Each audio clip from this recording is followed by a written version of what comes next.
And this is me doing a handstand on the Great Wall of China," Emma exclaimed, flipping through her Instagram perfect photos on our parents' massive living room TV. "Can you believe how amazing this experience was?" I sat quietly in the corner, my fingers tightening around my coffee mug as my sister continued her slideshow. 3 hours of watching her gallivant across the globe while our parents cooed and gasped at every image. "Oh, look at that sunset in Bali," Mom gushed. "You've really found yourself, sweetheart." Found herself. Right. More like found every tourist trap and luxury resort from Tokyo to Paris, all on our parents' dime. Meanwhile, I'd spent the past year juggling 3 jobs: barista by morning, tutor by afternoon, and night shift at the hospital lab just to afford my biochemistry degree. My name is Olivia Chen, and at 23, I was watching my 21-year-old sister bask in the glow of her $50,000 self-discovery tour, while I had exactly $46.78 in my checking account. "And this," Emma said, clicking to the next photo, "is where I decided I wanted to be a lifestyle influencer. I already have 10,000 followers and brands are starting to notice me." Dad beamed with pride. "That's wonderful, princess. Much better than being stuck in some stuffy lab all day." The pointed look he gave me didn't go unnoticed. Neither did the way Mom quickly changed the subject when I opened my mouth to respond. They'd made their feelings clear when they rejected my request for help with tuition last year. "We're not made of money, Olivia," they'd said. 2 weeks later, they bought Emma a first-class ticket to Japan. Speaking of my influencer career, Emma continued, flicking her perfectly styled hair over her shoulder, "I was thinking of converting the guest house into a content creation studio. You know, for my brand." The guest house. The same one I've been hoping to move into to save on rent while finishing my degree. I couldn't help it. I laughed. The sound was sharp enough to make everyone turn and look at me. "Something funny?" Emma asked, her perfectly sculpted eyebrows rising. No, I said, standing up. "Just thinking about how interesting timing can be. Excuse me, I need to make a call."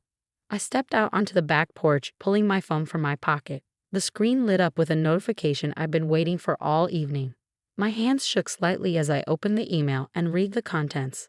"Dear Ms. Chen, we are pleased to inform you that your research paper, Novel Approaches to Enzymatic Catalysis in Pharmaceutical Development, has been accepted for publication in the Journal of Biochemical Innovation. Furthermore, based on your groundbreaking findings, Horizon Pharmaceuticals would like to offer you." "Olivia," Mom's voice cut through my moment.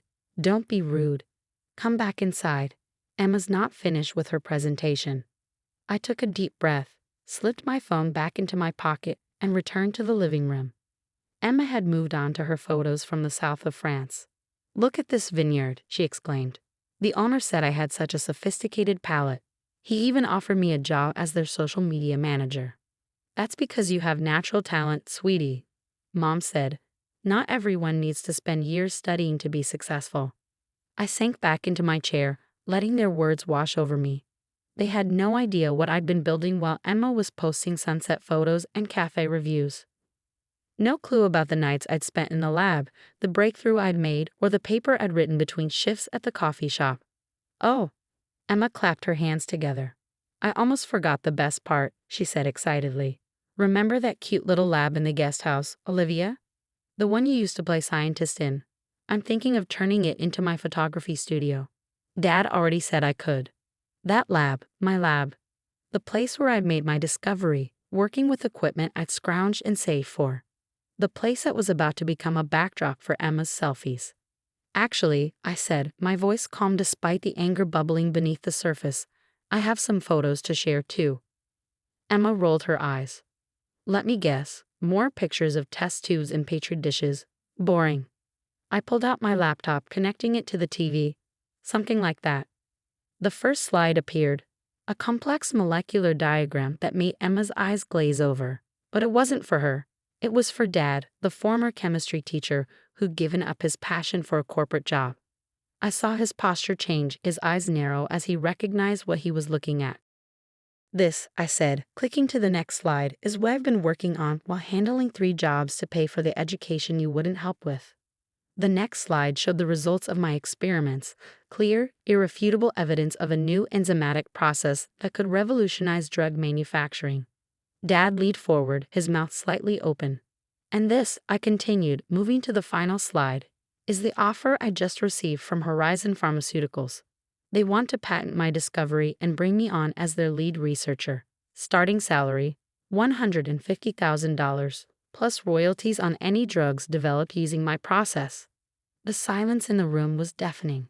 Emma's perfect smile faltered. Mom's wine glass froze halfway to her lips. Dad just stared at the screen, his chemist's mind processing exactly what he was seeing. But that's not fair. Emma finally sputtered. You can't just.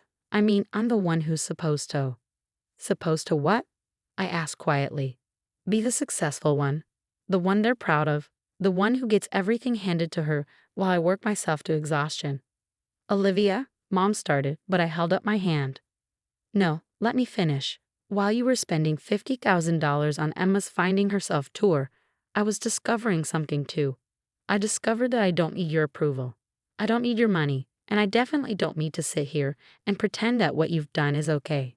I stood up, gathering my things. Oh, and Emma, about the guest house, you might want to hold off on those renovation plans. The contract I'm signing includes a clause about maintaining a private research space. Turns out that little lab you want to turn into a selfie studio. It's where I make the discovery that's going to fund my own world tour someday. Now wait just a minute, Dad started, his voice carrying that authoritative tone he used when he thought he could still control the situation. You can't just make decisions about the guest house. It's our property. I pulled out my phone, showing him the email from 6 months ago. The one where he'd officially signed over the guest house to me when he thought I was just playing scientist. Actually, it's my property. You made that very clear when you said, and I quote, at least let her have her little hobby space since we can't help with tuition. Remember that, Dad? The color drained from his face as the memory hit him. Emma looked between us, her perfectly curated world starting to crack. But what about my content creation studio? She whined. My followers are expecting. Your followers can find another backdrop, I said, picking up my bag. I've got a patent to file and a career to build. Oh, and Mom, Dad, you might want to start saving that money you spend on Emma. Something tells me her influencer career isn't going to pay for her retirement. I walked out of the house that evening feeling lighter than I had in years. Behind me, I could hear Emma's protests, Mom's attempts to smooth things over, and Dad's heavy silence. But for the first time, their drama didn't weigh me down. My phone buzzed again. Another email from Horizon Pharmaceuticals, this one with the formal contract attached. I smiled, thinking about the moment in the guest house lab when I first realized what I'd discovered. I'd been alone that night, running one last test after finishing my shift at the coffee shop. No one had been there to see my hands shake as I recorded the results, no one to share the moment when I realized what it meant. But that was okay. Some victories are sweeter when you earn them completely on your own. The next morning, I woke up to 15 missed calls from my family and one text from Emma. This isn't fair. You're ruining everything. I texted back a single photo, me in my lab coat, holding up the official acceptance letter from the journal. Below it, I wrote, actually, I'm just getting started. Then I turned off my phone, got dressed, and headed to the guest house. I had experiments to run, papers to sign, and a future to build. Let Emma have her Instagram followers. I had something better, proof that hard work, determination, and resilience can outweigh any advantage unfairly given. As I unlocked the guest house door, I caught a glimpse of Emma watching from the main house window, her perfect facade finally cracking. For the first time in our lives, she was seeing me, really seeing me, not as her shadow, not as a responsible older sister who always stepped aside, but as someone who had quietly built something remarkable while she was busy taking selfies in Paris. I had a feeling family dinners were about to get a lot more interesting. Walking into my lab, I ran my hand along the familiar counter where I'd made my breakthrough. The equipment might be secondhand, her space might be small, but it was mine. Every beaker, every notebook, every late-night discovery. I'd earned them all. The morning sun streamed through the windows, catching the edges of my glassware and sending prisms dancing across the walls. Somewhere in the main house, I knew Emma was probably plotting her next move. Mom was wringing her hands over family harmony, and Dad was finally confronting the reality of his choices. But here in my lab, none of that mattered.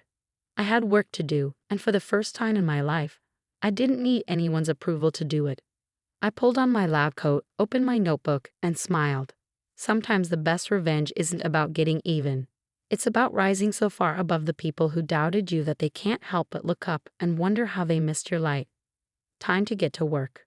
The next week was a study in escalating chaos.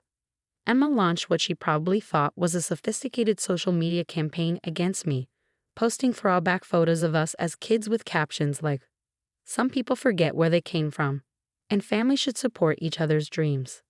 I almost admired her commitment to the victim narrative. Almost. My phone kept buzzing with messages from relatives who had seen her posts.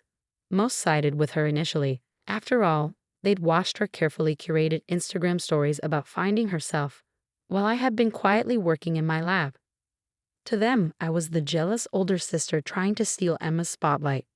That changed when the local paper ran a story about my research. "Local scientist makes breakthrough in drug development," the headline read. The article detailed my discovery, mentioning how I had worked multiple jobs to fund my education and research. The reporter had done her homework, including a quote from my old chemistry professor about my extraordinary dedication and brilliant mind. Emma's next Instagram post was a bit less confident. "Some people will do anything for attention." I was in my lab, reviewing the final contract details with Horizon's legal team, when Mom showed up. She hadn't called ahead, probably knew I wouldn't answer. "Olivia," she said, hovering in the doorway. "We need to talk about this situation." I didn't look up from my papers. "Which situation? The one where you funded Emma's world tour while I worked 3 jobs, or the one where she's trying to paint me as the villain because I succeeded without your help?" "Don't be dramatic," she sighed. "You know we would have helped if we could." "You could," I interrupted, finally meeting her eyes. "You chose not to. There's a difference." She shifted uncomfortably, clutching her designer purse tight against her chest. "Your father and I have been talking. We think maybe we could work something out. Help you with your research now that we see how serious you are about it." I couldn't help but laugh. "Now that it's successful, you mean? Now that there's money and recognition involved?" "That's not fair." "No," I agreed, standing up. "What's not fair is watching my sister post about 5-star hotels while I made coffee at 5 a.m. to pay for lab supplies. What's not fair is hearing you call her brave for following her dreams while dismissing my work as a hobby." Mom's face crumpled slightly. "We never meant to." "To what?" "To show me exactly where I stood in this family. To make it crystal clear that Emma's Instagram followers meant more to you than my education." I gestured to my lab equipment. "Every piece of this, every experiment, every late night. I did it without you. I don't need your help now." Before she could respond, my phone buzzed. The Horizon Pharmaceuticals logo flashed on the screen. "I have a meeting to take," I said. "You can see yourself out." She lingered for a moment, perhaps waiting for me to soften, to give her an opening to repair what she had broken. When I didn't, she turned and left, her expensive heels clicking against the floor. The meeting with Horizon was brief but significant. They wanted to fast-track the patent process and get me started as soon as possible. As I hung up, I saw a text from Dad. "Your mother's upset. We should discuss this as a family." I typed back, "Nothing to discuss. Contract signing tomorrow at 10 a.m. Emma's latest social media salvo came that evening. A heavily filtered video of her crying about toxic family dynamics and how success shouldn't come at the cost of compassion. The comments were filled with her followers offering support, telling her she was brave for speaking out. I wondered how they'd react if they knew she had tried to turn my research lab into a selfie studio. That night, as I was locking up the lab, I found Dad waiting outside. He looked older somehow, more worn than I remembered. "You're making a mistake," he said without preamble. "This company, they're just using your research. You need family to guide you through this. Like you guided Emma through spending $50,000 on a glorified vacation." He flinched. That was different. She needed to find her path. And I did it. Or did you just assume my path wasn't worth investing in? "We thought," he started, then stopped, running a hand through his graying hair. "You were always so independent, so capable. We didn't think you needed." "No," I cut him off. "You didn't think about me at all. That's the problem." I moved to walk past him, but he caught my arm. "Olivia, please, let us help now. We can be a family again." I gently removed his hand. We are a family, Dad. That's what makes this worse. You had every opportunity to support me, to believe in me, to treat me with the same consideration you gave Emma. You chose not to. Now you have to live with that choice. As I drove home, my phone lit up with notifications. Emma had posted again, this time sharing childhood photos of us with the caption, "Missing when my sister cared more about family than fame. Success changes people." I smiled despite myself. She still didn't get it. This wasn't about fame or success, or even money. This was about finally being seen. About proving that all those nights I spent working while she traveled the world hadn't been wasted. The contract signing ceremony the next morning was small but significant. As I signed my name on the final page, making my partnership with Horizon official, I thought about Emma's Instagram posts, Mom's belated offer of help, Dad's attempt to reassert control. They'd spent years underestimating me, dismissing my work, treating my dedication as something less valuable than Emma's pursuit of social media fame. Now they had to watch from the sidelines as I built something real, something lasting. The head of research at Horizon shook my hand, smiling warmly. "Welcome to the team, Dr. Chen. We're expecting great things from you." I smiled back, feeling the weight of the moment. "Thank you, I'm ready to get started." As I walked out of the building, now officially a lead researcher with a groundbreaking patent to my name, I saw I had one new message. It was from Emma. "This isn't over. Family means more than any contract." I typed back, "You're right, family means more. That's why it hurt so much when ours chose you." Then I turned off my phone, got in my car, and headed to my lab. I had work to do, and for once, I didn't need anyone's approval to do it. The future was mine to build, one experiment at a time. 3 months into my position at Horizon Pharmaceuticals, I barely recognized my life. My research was progressing faster than anyone expected. My team was brilliant and dedicated, and for the first time, I was doing exactly what I wanted without worrying about anyone else's approval. Then Emma's influencer career imploded. I heard about it from my aunt first. Apparently, some of Emma's followers had started questioning the authenticity of her self-made success story. Someone had dug up the truth about our parents funding her world tour, and suddenly, her carefully crafted image of a struggling artist finding her way began to crumble. Her response was predictably dramatic. The truth about toxic family and the price of success. She titled her latest video, tears streaming perfectly down her cheeks. "My sister's jealousy has turned my own followers against me." I watched the video during my lunch break, feeling a strange mix of pity and vindication. Emma had spent so long living in a bubble of privilege that she couldn't even recognize her own role in this situation. Olivia, my lab assistant, knocked on my door. "Your father's here." I looked up, surprised. Dad hadn't tried to contact me since the contract signing. "Send him in." He looked uncomfortable in the sleek, modern lobby of Horizon's research facility. His teacher's blazer and worn briefcase seemed out of place among the glass and chrome. "Your sister's devastated," he said without preamble. "She's lost 3 sponsorship deals this week." I kept my voice neutral. "And this concerns me how?" "She thinks you're behind it, that you're trying to ruin her career." "I haven't done anything to Emma's career," I said, turning back to my work. "Her followers simply learned the truth. Isn't that what influencers are supposed to be about? Authenticity." Dad shifted uncomfortably. "She's talking about moving back home. Your mother's worried about her mental health." "Like you were worried about my mental health when I was working 3 jobs to pay for school." The silence that followed was heavy with unspoken regrets. "We made mistakes," he finally said. "But you're the stronger one. You've always been the stronger one." I looked up at him then, really looked at him. "That's not a compliment, Dad. Being strong shouldn't mean being ignored. Being independent shouldn't mean being abandoned." "I know," he said quietly. "I know that now." Before I could respond, my phone buzzed with an urgent message from the lab. "We just had a breakthrough with one of our major experiments." "I have to go," I said, standing. "The team needs me." Dad nodded, looking suddenly old and tired. "You've built something remarkable here, Olivia. I just wish." "Wishes don't change the past," I said, but my voice was gentler now. "Actions do." That afternoon, the breakthrough we made was significant enough to make headlines. Horizon Pharmaceuticals announces major development in drug production. Read the news alerts. My name was mentioned prominently, along with details of my research. Emma's response came in the form of a lengthy Instagram post. While some chase fame through science, others stay true to their authentic selves. Proud to announce I'm starting a wellness coaching business. I had to admire her persistence, if nothing else. That evening, as I was reviewing the day's lab results, Mom showed up at my office. She looked different, less polished, more real somehow. Your father told me about your conversation, she said, hovering in the doorway. And I saw the news about your breakthrough.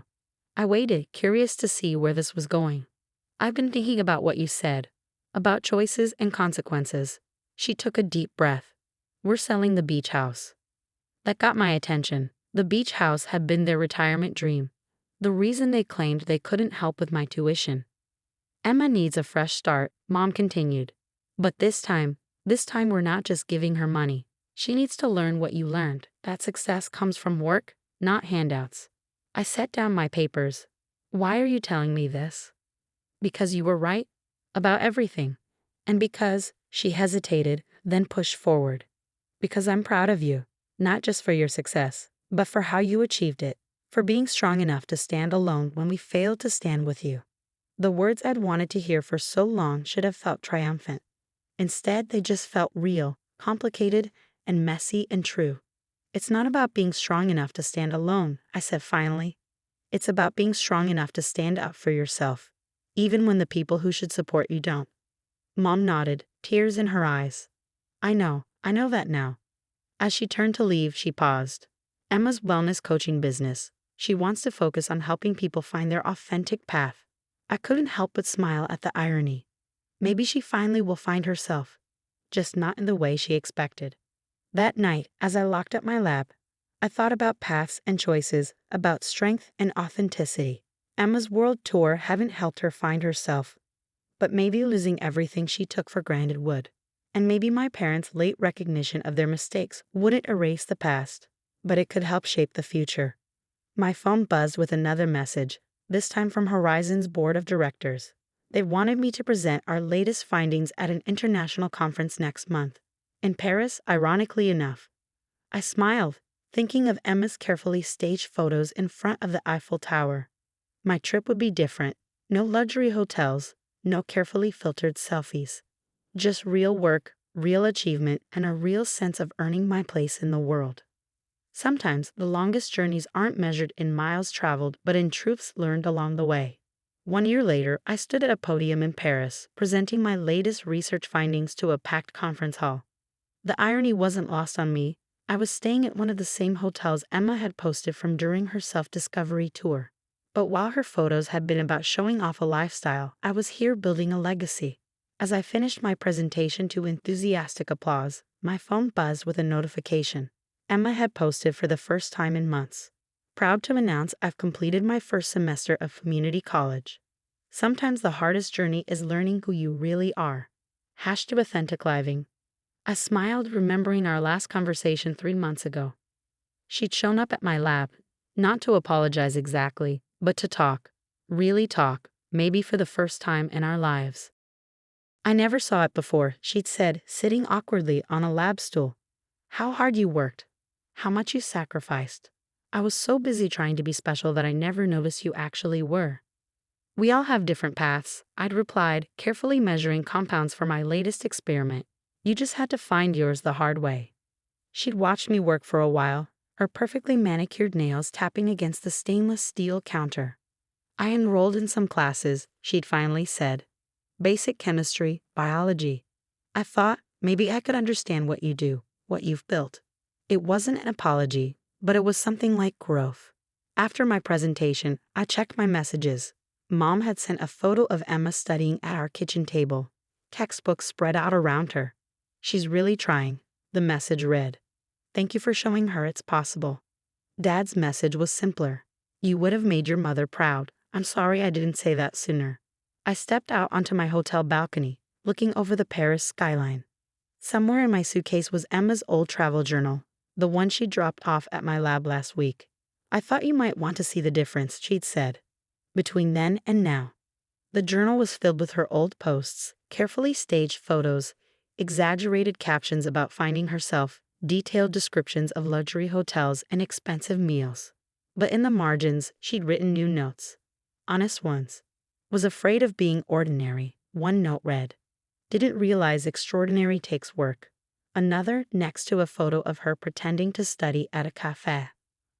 Olivia was actually studying while I took this. She was building her future while I was pretending to have one. My phone buzzed again, a video call from the family. I answered to find them crowded around our kitchen table, Emma's textbook still visible in the background. How was the presentation? Dad asked. Good, I said. The new research is getting a lot of attention. We watched the live stream, Emma said quietly. I actually understood some of it this time.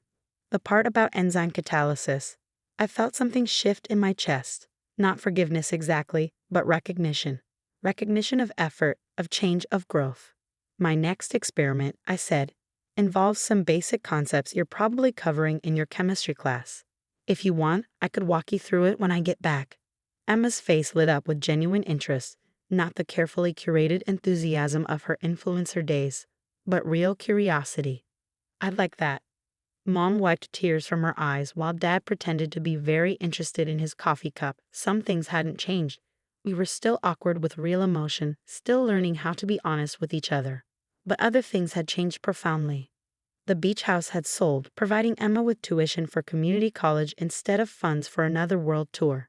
My parents had downsized, moving to a smaller house that didn't require them to maintain appearances they couldn't afford. And my research had expanded, leading to breakthroughs that would help people long after the memory of Emma's Instagram fame had faded. I should go, I said. Early meeting tomorrow. Of course, Mom nodded. But Olivia, we're proud of you, not just for what you've achieved, but for who you are. I know, I said softly. I am too. After ending the call, I looked out at the Paris lights again. Emma had come here searching for herself in luxury hotels and carefully filtered photos.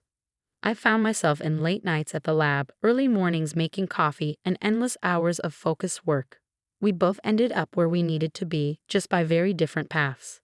My phone buzzed one last time, a private message from Emma. Aced my chemistry quiz today. Turns out I'm not as bad at science as I thought. Maybe it runs in the family. I typed back. Maybe it's not about what runs in the family. Maybe it's about what you're willing to work for. Her response came quickly. I'm learning that. Finally. I smiled, putting my phone away and pulling out my research notes. Tomorrow would bring new experiments, new challenges, new opportunities to build something meaningful. But for now, standing in the same city where my sister had once posed for superficial photos, I felt the full circle of our journey. Sometimes you have to let people find their own way, even if they have to get lost first, and sometimes getting lost is the only way to truly find yourself. I had an early meeting to prepare for, groundbreaking research to continue, and a family slowly learning the value of authentic achievement.